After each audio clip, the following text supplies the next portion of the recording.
एक तरफ अमेरिकी नौसेना ने ईरान के चारों ओर अपनी सैन्य मौजूदगी बढ़ा दी, तो दूसरी ओर भारत का एक गोपनीय विमान तेहरान में उतरने की खबर से अंतर्राष्ट्रीय हलकों में हलचल मच गई।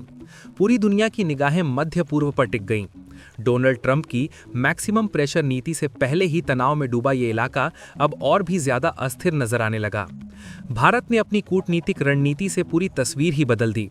जिस वक्त दुनिया तीसरे विश्व युद्ध की आशंका से सहमी हुई थी, उसी समय नई दिल्ली के बंद दरवाजों के पीछे तनाव कम करने और शांति का रास्ता निकालने की एक नई रूपरेखा तैयार की जा रही थी। चाबहार बंदरगाह पर मंडराया संकट तो डोभाल ने चली ऐसी चाल बिना गोली चलाए अमेरिका और ईरान दोनों को सोचने पर मजबूर कर दिया। तेल की कीमतों में आग लगी तो भारत ने उठाया वो कदम जिसे देखकर चीन और पाकिस्तान के भी पसीने छूट गए। जनवरी 2026 की सर्द रात में जब पूरी दुनिया की निगाहें अमेरिका और ईरान के बीच बढ़ते तनाव पर टिकी थीं, ठीक उसी वक्त एक भारतीय विशेष विमान चुपचाप तेहरान के रनवे पर उतरता है। ये कोई आम कूटनीतिक यात्रा नहीं थी, बल्कि बारूद के ढेर पर बैठे मिडल ईस्ट में भारत की एक ऐसी एंट्री थी जिसने वॉशिंगटन से लेकर बीजिंग तक खलबली मचा दी है। उधर व्हाइट हाउस में राष्ट्रपति डोनाल्ड ट्रंप ईरान के खिलाफ एक बड़ी सैन्य कार्रवाई का मन बना चुके थे। अमेरिकी विमान वाहक पोत फारस की खाड़ी में लंगर डाल चुके थे और इधर भारत ने रातों रात अपने सबसे भरोसेमंद दूत को ईरान के सबसे सुरक्षित किले में भेज दिया। आखिर उस बंद कमरे में क्या बात हुई? क्यों भारत को अचानक अपने डिप्टी एनएसए को इतनी जल्दबाजी में तेहरान भेजना पड़ा? क्या भारत अमेरिका और ईरान के बीच चल रहे इस महायुद्ध को रोकने की ताकत रखता है या फिर कहानी कुछ और ही है?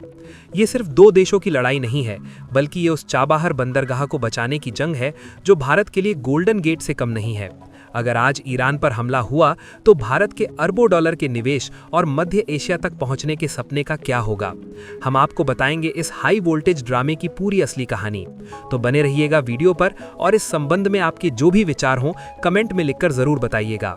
तो चलिए अब पर्दा उठाते हैं उस खुफिया मिशन से जिसने ग्लोबल डिप्लोमेसी के सारे समीकरण बदल कर रख दिए हैं। जिसे दुनिया सिर्फ एक मुलाकात समझ रही थी, वो दरअसल भारत का एक मास्टर स्ट्रोक था। खबर यह है कि राष्ट्रीय सुरक्षा सलाहकार अजीत डोभाल के निर्देश पर डिप्टी एनएसए पवन कपूर ने तेहरान में एक बेहद अहम और गुप्त बैठक की है। उन्होंने वहां ईरान के सर्वोच्च नेता आयतुल्ला खामेनेई के सबसे करीबी और सुप्रीम नेशनल सिक्योरिटी काउंसिल के सचिव अली लारीजानी से मुलाकात की। ये मुलाकात ऐसे वक्त में हुई है जब अमेरिका ने ईरान को साफ शब्दों में चेतावनी दे दी है कि अगर उसने अपना परमाणु कार्यक्रम नहीं रोका तो परिणाम भयानक होंगे।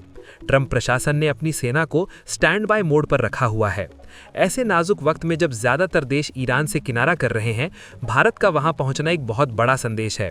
ये संदेश साफ है, भारत अब दर्शक नहीं बल्कि एक सक्रिय खिलाड़ी है।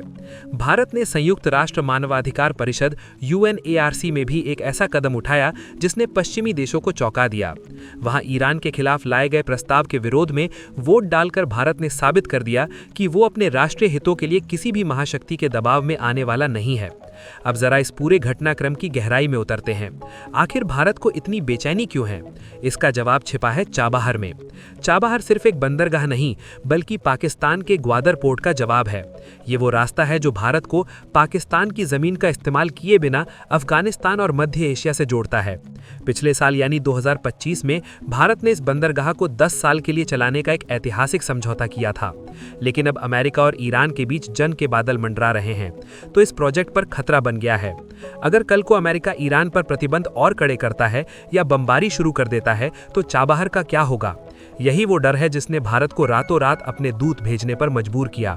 पवन कपूर का मिशन सिर्फ एक शिष्टाचार भेंट नहीं था, बल्कि उनका मकसद था ईरान को यह भरोसा दिलाना कि भारत इस मुश्किल घड़ी में भी अपने प्रोजेक्ट के साथ खड़ा है, लेकिन साथ ही साथ ये भी सुनिश्चित करना कि ईरान कोई ऐसा कदम ना उठाए जिससे पूरा क्षेत्र आग की लपटों में गिर जाए। अमेरिका के राष्ट्रपति डोनाल्ड ट्रंप की वापसी के बाद से ही दुनिया जानती थी कि ईरान उनकी हिट लिस्ट में सबसे ऊपर होगा। 2026 की शुरुआत होते ही ट्रंप ने ईरान के खिलाफ आक्रामक तेवर दिखाने शुरू कर दिए। उन्होंने साफ कर दिया कि वो ईरान को परमाणु हथियार बनाने के करीब भी नहीं पहुंचने देंगे। अमेरिकी खुफिया एजेंसियों को इनपुट मिले थे कि ईरान अपनी परमाणु क्षमता को तेजी से बढ़ा रहा है। इसके जवाब में अमेरिका ने फारस की खाड़ी में अपनी सैन्य मौजूदगी बढ़ा दी। ऐसे में भारत के लिए स्थिति इधर कुआं उधर खाई वाली हो गई। एक तरफ अमेरिका है जो भारत का सबसे बड़ा रणनीतिक साझेदार है, और दूसरी तरफ ईरान है जो भारत की ऊर्जा सुरक्षा और कनेक्टिविटी के लिए अनिवार्य है। भारत ना तो अमेरिका को नाराज कर सकता है और ना ही ईरान को छोड़ सकता है। इसी बैलेंसिंग एक्ट को साधने के लिए डिप्टी एनएसए पवन कपूर को भेजा गया। उनकी मुलाकात न सिर्फ अली लारीजानी से हुई बल्कि ईरान के विदेश मंत्रालय के आला अधिकारियों से भी हुई। सूत्रों के मुताबिक भारत ने साफ शब्दों में कहा है कि चाबहार पोर्ट का काम किसी भी हाल में रुकना नहीं चाहिए। लेकिन कहानी में ट्विस्ट अभी बाकी है। भारत ने यूएनएचआरसी में जो किया वो किसी डिप्लोमेटिक बम से कम नहीं था। आमतौर पर भारत मानवाधिकार के मुद्दों पर ऐसे प्रस्तावों से दूरी बना लेता है या एब्सेंट करता है, लेकिन इस बार भारत ने ईरान के खिलाफ लाए गए प्रस्ताव के विरोध में वोट डाला। इसका मतलब समझते हैं आप? इसका मतलब है कि भारत ने दुनिया के सामने खुलकर ईरान का साथ दिया। ये कदम अमेरिका को नागवार गुजर सकता है, लेकिन भारत ने अपनी प्राथमिकताएं सेट कर ली हैं। भारत ने बता दिया है कि जब बात स्ट्रेटेजिक ऑटोनॉमी की आती है तो वो अपने फैसले खुद लेगा। ये वही भारत है जिसने रूस यूक्रेन युद्ध के दौरान भी पश्चिमी देशों के तमाम दबावों के बावजूद रूस से तेल खरीदना बंद नहीं किया था, और अब ईरान के मामले में भी भारत ने वही तेवर दिखाए हैं। ये 2026 का नया भारत है जो अपनी शर्तों पर दुनिया से रिश्ता निभाता है। अब जरा सोचिए कि अगर अमेरिका और ईरान में युद्ध छिड़ जाता है तो क्या होगा। सबसे पहला असर पड़ेगा आपकी जेब पर। कच्चा तेल जो भारत अपनी जरूरतों का 80% से ज्यादा आयात करता है, उसकी कीमतें आसमान छूने लगेंगी। होर्मुज जलडर्मु मध्य, जहां से दुनिया का 1/3 तेल गुजरता है, अगर ईरान ने उसे ब्लॉक कर दिया तो पूरी दुनिया में हाहाकार मच जाएगा। भारत में पेट्रोल डीजल के दाम दोगुने हो सकते हैं, महंगाई बेकाबू हो सकती है। इसलिए भारत के लिए ये सिर्फ एक कूटनीतिक मसला नहीं है, बल्कि ये अपनी अर्थव्यवस्था को बचाने की लड़ाई है। पवन कपूर के मिशन का एक बड़ा हिस्सा यही था, ईरान को ये समझाना कि संयम बनाए रखें। भारत चाहता है कि बातचीत का रास्ता खुला रहे। शायद यही वजह है कि भारत पर्दे के पीछे अमेरिका और ईरान के बीच एक मध्यस्थ की भूमिका भी निभा रहा हो। दुनिया में बहुत कम देश ऐसे हैं जिनके वॉशिंगटन और तेहरान दोनों से अच्छे संबंध हैं, और भारत उनमें से सबसे प्रमुख है। इस पूरे जियोपॉलिटिकल गेम में चीन का एंगल भी नजरअंदाज नहीं किया जा सकता। चीन, जिसने हाल ही में ईरान के साथ 25 साल का बड़ा समझौता किया है, वो भी मौके की ताक में है। अगर भारत चाबहार से पीछे हटता है तो चीन वहां अपनी जगह बनाने में देर नहीं लगाएगा। पाकिस्तान भी यही दुआ कर रहा है कि चाबहार फेल हो जाए ताकि उसका ग्वादर पोर्ट चल निकले। लेकिन भारत ने अपनी सक्रियता से इन दोनों के मंसूबों पर पानी फेर दिया है।